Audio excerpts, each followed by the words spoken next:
Hello दोस्तों, राधे राधे। कैसे हैं आप सब लोग? आशा करती हूँ आप सब लोग ठीक होंगे, खुश होंगे, स्वस्थ होंगे। और मैं लक्ष्मी आपका स्वागत करती हूँ अपने नए ब्लॉग में। और दोस्तों ये देखिए, सुबह का टाइम है और ये बुधवार का दिन है और ये तीज के पारण वाले दिन का ब्लॉग है। और मैं यहाँ पूजा करने से ही अपना ब्लॉग ये शुरू कर रही हूँ। और इससे पहले कि हम लोग आगे बढ़े तब तक प्लीज़ दोस्तों मेरे चैनल को लाइक, सब्सक्राइब और थोड़ा सा भी पसंद आए तो उसे शेयर करना ना भूलें। और इधर देखिए, मैंने सूर्य देवता को जल चढ़ा दिया है, तुलसी माता की पूजा कर ली है और घर के मंदिर में भी मैंने पूजा कर लिया था। और उसके बाद अब पारण करने के लिए जाएंगे। और इस टाइम प्यास से मेरी इतनी हालत ख़राब हो रही थी कि मैंने खाना भी नहीं बनाया था, सिर्फ सुबह उठकर मैंने नहा धो लिया था। और हमारे यहाँ पर ऐसे ही 3-4 बजे उठकर पारण नहीं करते हैं। मैंने आप लोगों को दिखाया था कि जिस दिन नहाय खाए के दिन हम लोग बालू जो लाए थे, जिसका शिवलिंग और गौरी माता बनाए थे, वो सब पारण के दिन फिर से गंगा जी में ले जाकर उसका विसर्जन करते हैं। और उसके बाद जो प्रसाद बंटता है वही प्रसाद का पारण पहले करते हैं और उसके बाद ही कुछ खाते पीते हैं। तो मैंने भी वही मंगवाया था। और ये सब प्रसाद लाने में तो टाइम लग गया था, क्योंकि जब सब लोग विसर्जन करने के लिए जाते हैं, थोड़ी दूर है गंगा जी, तो वहाँ पर जाते हैं तो वहाँ से लाने में और विसर्जन करने में टाइम लग गया। तो इस टाइम जिस टाइम मैं पारण कर रही थी वो 6 बजे का टाइम था और सुबह सुबह ही आज धूप निकल गई थी। और पारण करने के बाद मैंने 1-2 गिलास शरबत पिया। भूख तो लगता नहीं था, सिर्फ प्यास से गला सूखा जाता था। तो मैंने 2-3 गिलास सिर्फ पानी ही पिया और बाद में खाना बनाया मैंने। और खाना में मैंने चावल, दाल और सिर्फ सब्जी ही बनाई थी। और रात में जो हमने दाल पूरी बनाई थी वो भी ढेर सारी बची हुई थी, तो इसलिए थोड़ा लेट से ही खाना बनाए। और वैसे भी जब मैं पारण करने से पहले मुझ में उतना हिम्मत नहीं था कि मैं खाना बनाऊं। और ये देखिए, मैंने बैगन पकौड़े के लिए काट के रख दिया है। और उसके बाद मैं बनाने के लिए, पकौड़ी बनाने के लिए जो उसका बेसन होता है वो घोल कर रख दूंगी। और तब तक मैंने चाय बनने के लिए रख दिया है और उस चाय पीने के बाद मैं इसे बना लूँगी। और हाथ पैर तो बिल्कुल भी जैसे लग रहा था कि सुन्न हो रहा था। और व्रत करने के बाद अगर पानी पीते हैं तो और ज़्यादा ही हाथ पैर सुन्न सा लगता है। मैं ये नहीं कह रही हूँ कि सिर्फ मेरा ही हो रहा है, किसी और का नहीं, लेकिन सभी का होता होगा। जो लोग व्रत करते होंगे निर्जला और पानी पीने के बाद उनका भी यही हाल होता होगा। लेकिन घर में अकेले हैं तो ये सब तो काम करना ही पड़ेगा। और 2 दिन से हमने झाड़ू पोछा बर्तन कुछ भी नहीं किया था, तो इस कारण से इतना ज़्यादा हमारा किचन भी फैला हुआ था, पूरा का पूरा घर भी फैला हुआ था। और पोछा भी नहीं लगा रहे थे तो पूरा घर भी कच कच जैसे मिट्टी मिट्टी हो गया था।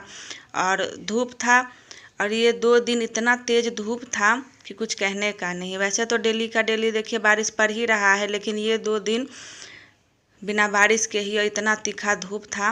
और इसी से ज़्यादा और सभी लोगों को प्यास लग गया होगा। मुझे तो लग गया था बहुत ज़्यादा ही प्यास, लेकिन जैसे तैसे करके हमने रात काटी।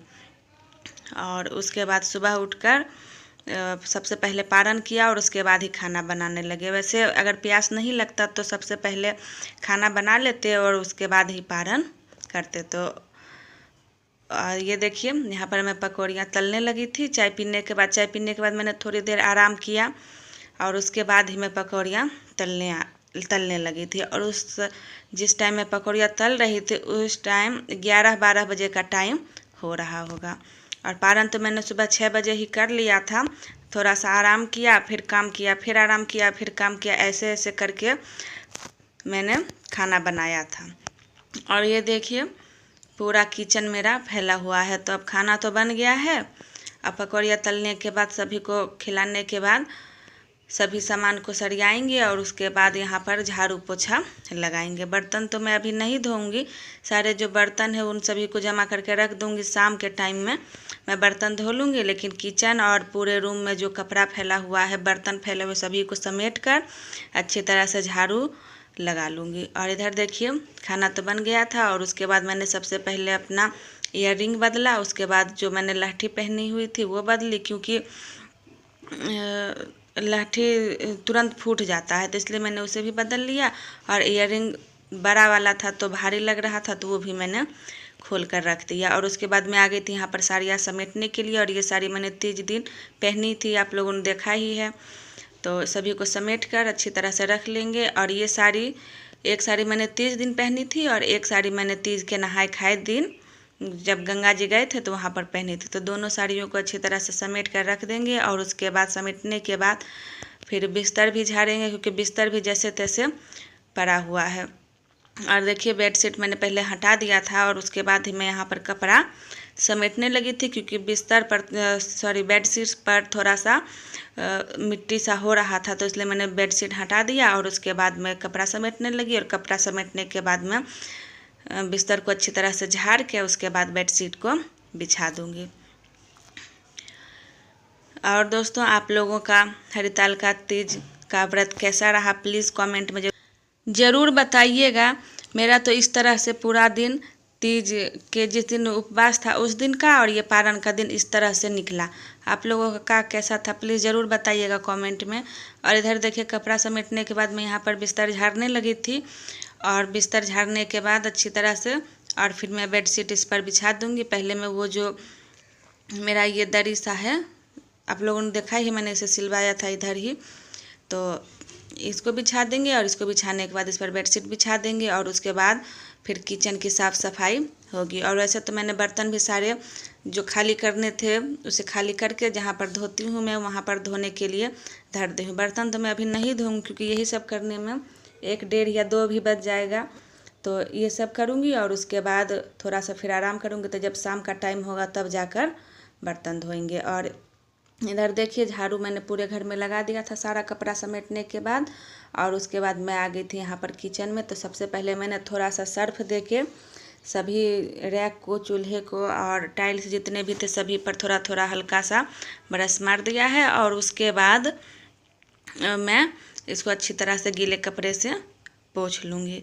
और चींटियाँ भी सब जगह हो रही थी और सब जगह बच्चों ने अपने से खाना लिया था, तो कहीं दाल गिरा हुआ था, कहीं पर सब्जी गिरी हुई थी, और इस तरह से पूरा किचन फैला हुआ था। तो इधर सर्फ लगाने के बाद अच्छी तरह से इसे स्क्रब करने के बाद मैंने कपड़ा से पोंछ लिया है। और मैं आज पोछा नहीं लगाऊंगी, आज मैं पूरे घर को अच्छी तरह से धो दूंगी, क्योंकि पूरे घर में मिट्टी मिट्टी सा हो गया है। तो अच्छी तरह से जब पानी से धो देंगे और उसके बाद वाइपर मार के पोछा लगाएंगे तो ज़्यादा घर अच्छे से साफ़ हो जाएगा और उतना टाइम भी नहीं लगेगा पोछा लगाने में। अगर पोछा लगाते तो 2 बार 3 बार पोछा लगाते तब जाकर घर साफ़ होता। तो इसलिए मैं इसे अच्छी तरह से पानी से पहले धो लूँगी और उसके बाद वाइपर मार के पोछा लगा लूँगी।